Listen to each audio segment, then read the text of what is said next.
to the Committee of the Whole meeting for Monday, October 4th, 2021. I need someone to move. Is any late additions or deletions for the agenda? None, Mr. Mayor. Okay. Someone please move that the October 4th, 2021 Committee of the Whole agenda be adopted. Councillor Weave, second Councillor Howell. Call the question. All those in favor? Carried. Item 3.1. Someone please move that the August 9th, 2021 Committee of the Whole meeting minutes be adopted as presented. Councillor Leach, second Councillor Hoffel. Any errors or omissions? There being none, I'll call the question. All those in favor? Carried. Thank you. There being no business arising from the minutes, we'll move to item 5.1, Permissive Tax Exemption Applications Review 2022 tax year. Councillor Weave? Can I ask a question before we move on? Yes, The agenda says 12 a.m. October 4th, and I don't know if it's just mine or if it needs a correction, just so. I don't know about anybody else, but my husband looked at it and said, yeah, right. Thank you. Sorry. It was, the meeting was advertised at the correct time on Facebook and the website. We will correct that tomorrow. Thank you for picking that up. Super sleuth. Okay, we'll move to item 5.1, Permissive Tax Exemption Application Review. Thank you, Mr. Mayor. Staff have reviewed the applications for the permissive tax exemptions, and we are recommending to council that the majority of the properties be given a 100% exemption for 2 years. The properties that staff are only recommending a 1-year exemption are owned by the Legion, for which the future ownership is still unclear at the time of the writing of this report. It appears that many of the other applicants are not making efforts to meeting the criteria of applicants must be seen as working towards self-sufficiency by seeking funding from other sources, the intent of which is to eventually be able to operate with reduced or eliminated tax exemptions.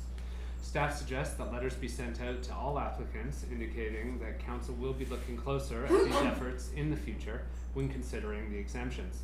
However, as many organizations have been struggling with basic operations over the last 2 years due to events out of their control, it is reasonable to waive this consideration during this round of exemptions to assist the service groups as they work towards full reopening and resuming with their community services.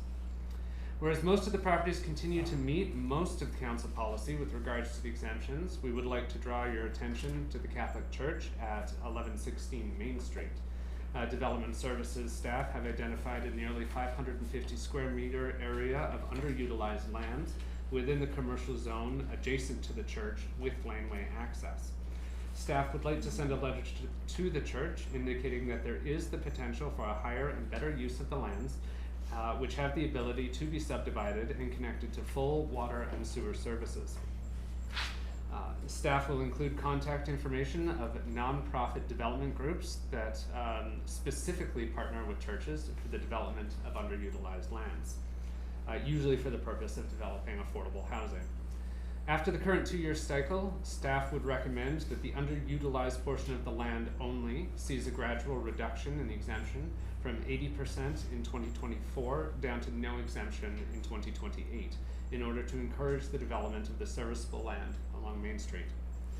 Staff will also be taking a closer look at the Lillooet Memorial Curling Club in 2023 and may start recommending similar reductions in the percentage of exemption as well. The property tax on this property accounts for approximately 57% of the total exempted amount for 2022 and is on land zoned for residential use. However, with the need for building repairs and the inability to operate during the 2020 and 2021 season, staff are recommending that the additional 2 years of exemption should be sufficient to determine the future viability of the recreational use at this location. Thank you, Mr. Mayor. Thank you, Mr. Taylor. Any questions, comments from council? Councillor Weave? I am curious because of the, can't remember if it was a bylaw or a notice or there's so many things that we pass, a motion, whichever, about no more exemptions from such and such on Main Street to such and such on Main Street. Now, if the Legion were to sell to another not-for-profit, I understand they would have to go through the permissive tax exemption, but would they still be eligible because the Legion had the exemption, or them being a new entity, would they be disqualified from that because of the addresses? No, so you're referring to the permissive tax exemption policy that was adopted a couple of meetings ago, and you may recall that was one of the ones that we brought back as a whoopsie doodle because we made an error in it, and the error was continuing to include that Main Street prohibition in there. That has been removed, and it is now council's discretion whether a property on Main Street should qualify for a permissive tax exemption. By policy, you don't need to limit yourself that way. So it is up to council's discretion. That's also why under this new policy we are recommending the 2-year exemption instead of the single-year exemption. But it doesn't grandfather from one organization to the next one. No, I knew that, I was more worried about, that part, but, also, we had a discussion as to, like it says in here, about trying to come up with other ways to pay bills, I guess, I don't know what else to call it. But when you apply for grants and things, will they cover, to me, a tax exemption is an accounts payable, and we kind of had a discussion on our ride down, so sorry if you were going to ask that, Lori, but I just thought, to me, a tax is part of your accounts payable. Can you apply for grants to pay for such things? The policy is the policy isn't asking for them to apply for grants in order to pay the property taxes. It's asking them to apply for grants to pay for the rest of their funding or the services that they provide, which should free up some of their revenue to be able to cover the taxes that they need to pay. Okay, thank you. Councillor Hall. Through the mayor. So you said that the Royal Canadian Legion, at the time of this printing, the sale was pending, so now it has gone through, correct? So, but in this agenda, it's the Royal Canadian Legion applying for it, so what happens now? I mean, we will need to check with BC Assessment to see how that goes. It is still over the property. I do believe that they're still on title. I don't believe that's actually transferred yet. That's something that we need to look into because that was just brought up late last week, or made public late last week. So should that not be brought out of tonight's meeting? We're kind of at the deadline for considering these exemptions at this point in the year. After tonight, we have to advertise them and then we have to adopt them on the 26th, otherwise nobody gets exemptions. We determined because of the relatively low dollar value on these, the entire requested tax exemption for the whole year only accounts for about 1.8% of all municipal revenue. So because of the small amount and because it was being purchased by an entity that would also qualify but now can't make the application, we brought it forward in consideration for only the year so that they don't lose out on that consideration this year, but they still have to make the case for it next year rather than in 2023. But if we approve the Royal Canadian Legion for the permissive tax exemption, and then another entity, it does go through and they're the new purchaser, it doesn't just automatically, they would still have to, it's not transferable, right? That's what you just kind of said, that it's not. Based on the property. Yeah, because it's through BC Assessment, it's based on the folio number, not on the ownership. It's up to us to ensure that the owner meets the qualifications of a nonprofit or a service-oriented entity in order to issue the tax exemption. BC Assessment just takes that into account on their rolls. What's the dollar value on that?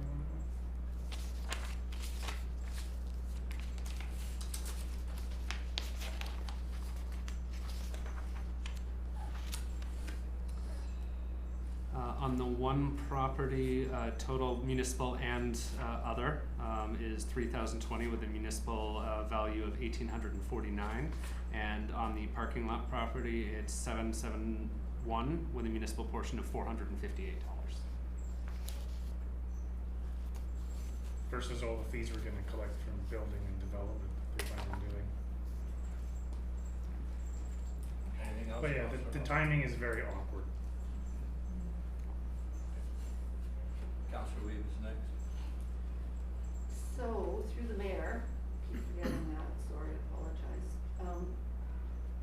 If it wasn't another buyer going in there that will probably get the permissive tax exemption in future years, would that still apply?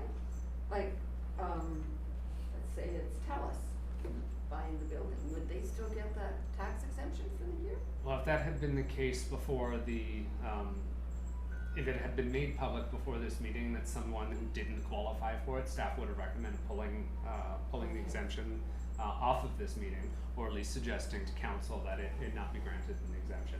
I do believe that there is a way to cancel an exemption. I'm sorry, I don't know what the process is for that, but we also have to consider that for $2,000, is it necessarily worth the staff time to research what that is just to collect a few dollars for the year, rather than waiting for that 1 year to lapse and have them prove again that they and that the specific use on the property qualifies for an additional exemption moving forward. Wait, sorry. Counselor Howe is next. Oh, thank you. To the mayor, so I'm just trying to understand more why staff's recommending a 2-year exemption for most. When I thought the current practice was 1 year, so why now 2? Well, And should we change the policy? The policy says between 1 to 10 years, because that's what council is allowed to do. Practice in Lillooet has been 1 year, but it doesn't need to be. There's nothing holding you to that. Now I understand that practice has been not to do anything for a very long time because councils didn't want to behold future councils to decisions made. So this comes at a 2-year to take it into the first term of the next council, and following that, staff are going to be recommending 4-year exemptions to get it into the whole next term. It is completely up to council whether they want to do this, but this is a fairly intensive process both for applicants and for staff to put this together every single year, and in order to we're trying to find efficiencies where we can. And since most of these properties have been given exemptions for the past many years, and still continue to qualify for these exemptions, is the reason why we're suggesting a bit of a longer leap, and then we will talk to the next council about a whole term exemption. Okay. I have one follow-up question to that, if I may. So just to clarify then, after the 2-year exemption, that it's basically like they have a fair chance at reapplying again. It's not like this is it, you've had your 2 years, you didn't figure things out financially for yourself, so you're off the docket. Like I just want to make sure that they still have a fair chance at this, and that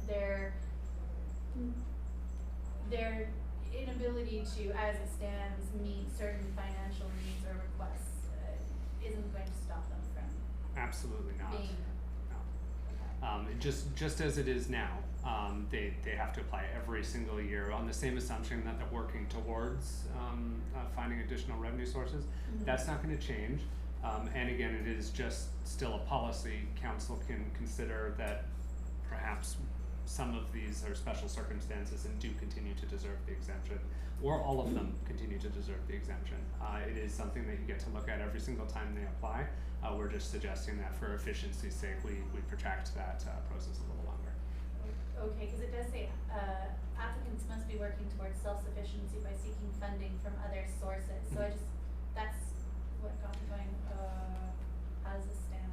That's what council is, that's one of the criteria, that council is supposed to look at, but they're not beholden to it. Okay.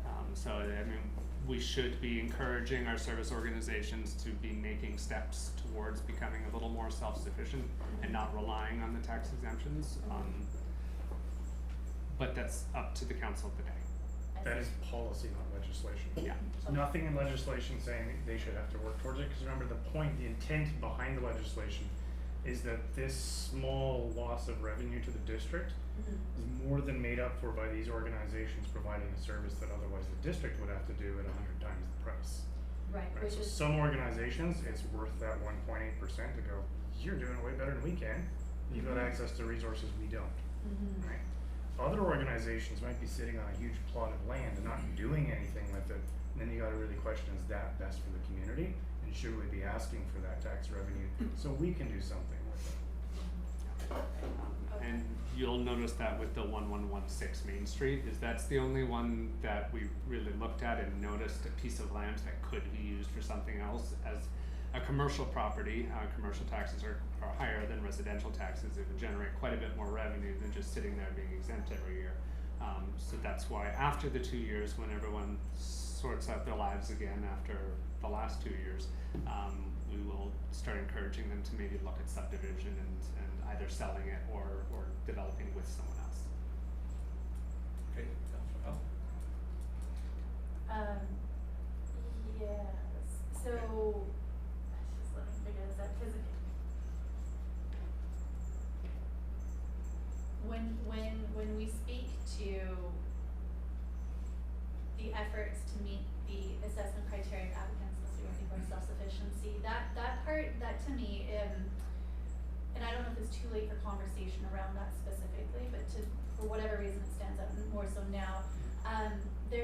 When we talk about freeing up some of the funding from services to put towards their property taxes, that may be a challenge because oftentimes the funding received, they can't put it there. It has to go very specifically towards those services. So I'm concerned that that's gonna come back to create confusion in the future, and or an opportunity to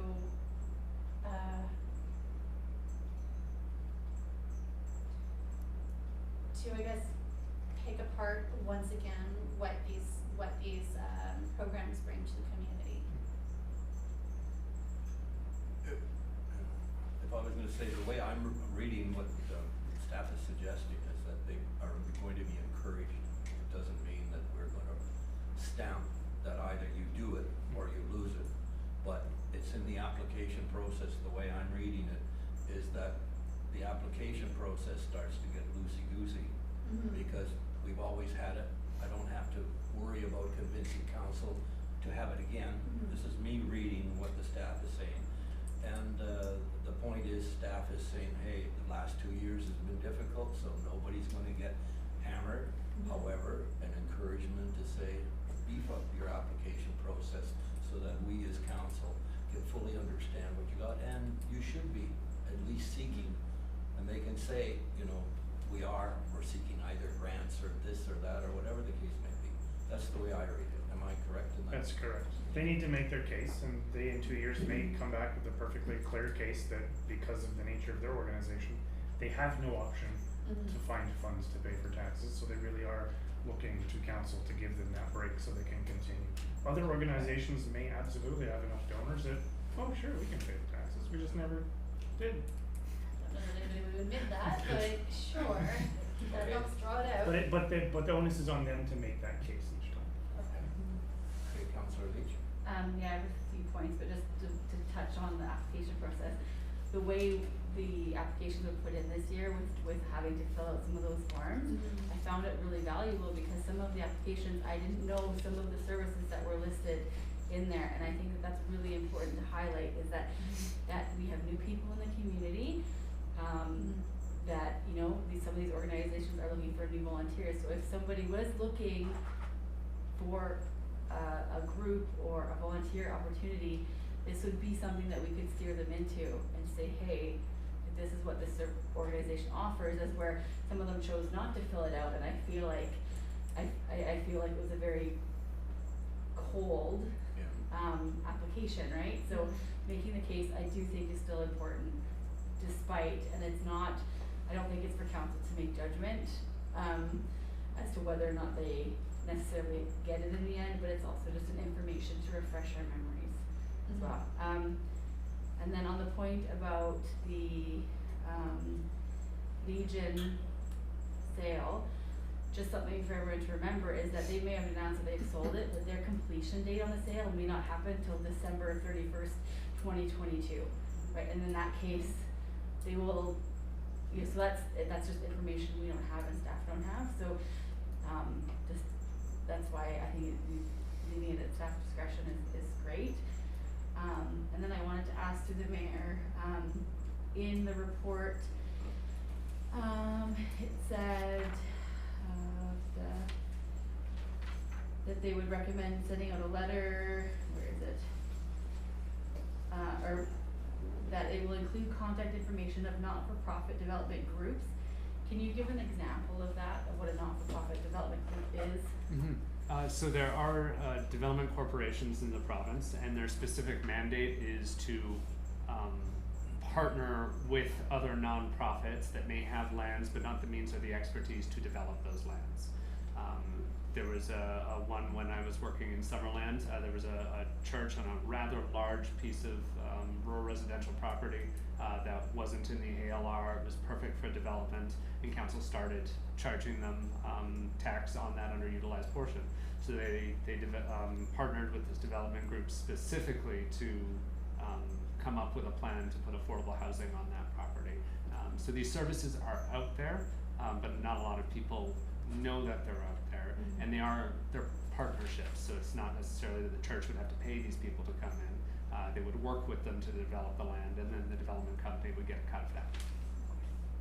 Thank you. I'm sorry, I don't remember any of their names at this time. No, but I just, explain it so we can then go and explain it out in the public too as well. I think that's important for us to know. And a lot of the time they partner with BC Housing.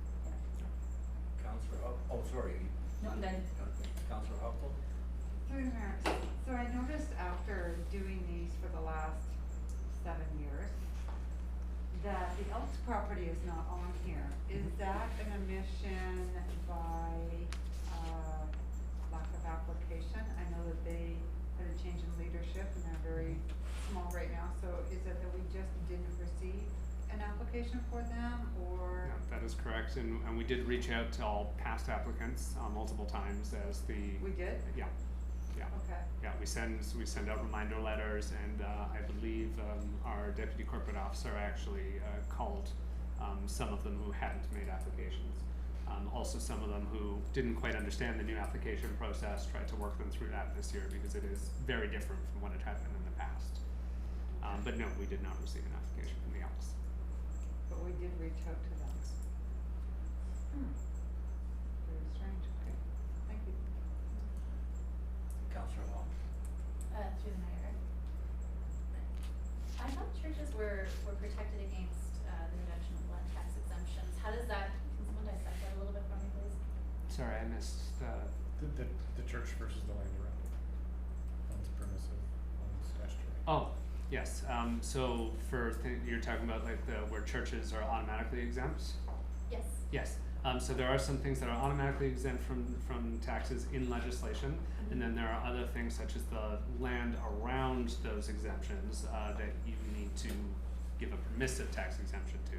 So whereas the church and the land that its foundation is on is automatically exempt, all the rest of that land is not unless you exempt it. Even if it's the same parcel? Even if it's the same parcel, yeah. I see, okay. Exempts the improvements, and the lands the improvements are on. So the building itself is what they call a statutory exemption. So it doesn't even come to council, it's just automatic. So we footprint the building. And anything directly associated, so maybe like an attached harbor or something would count too.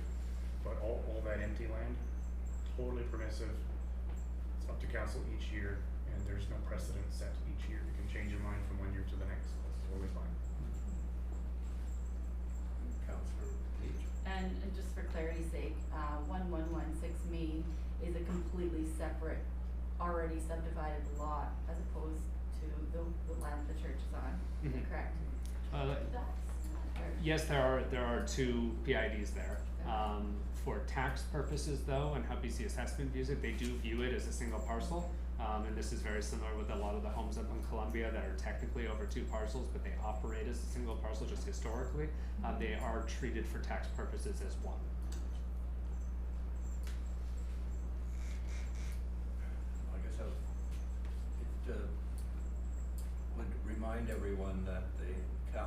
standards is probably one of the top 5 richest organizations on the planet. So I just think that's worth noting, so I don't feel as council one bit to say, listen, let's start using that piece of land.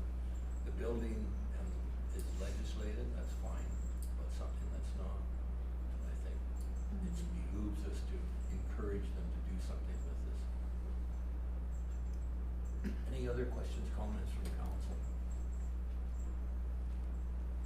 No. Thank you. I really, picking up what Councilor Lee says, I really I really appreciated going through those applications and learning more about it. And I think you've done a great job in terms of leading us in how we should handle it going forward. And I really appreciate that. I think we have the wherewithal now in the background in terms of being able to address anybody's concerns out there. Well done. So, I'd like someone to move that the bylaw number 2021-026 be forwarded to the October 5th, 2021 regular council meeting, and that council give first, second, and third reading to bylaw number 2021-026. Councillor Weed, second Councillor Howell. Any further discussion? I'll call the question. All those in favor? Carried, and thank you very much.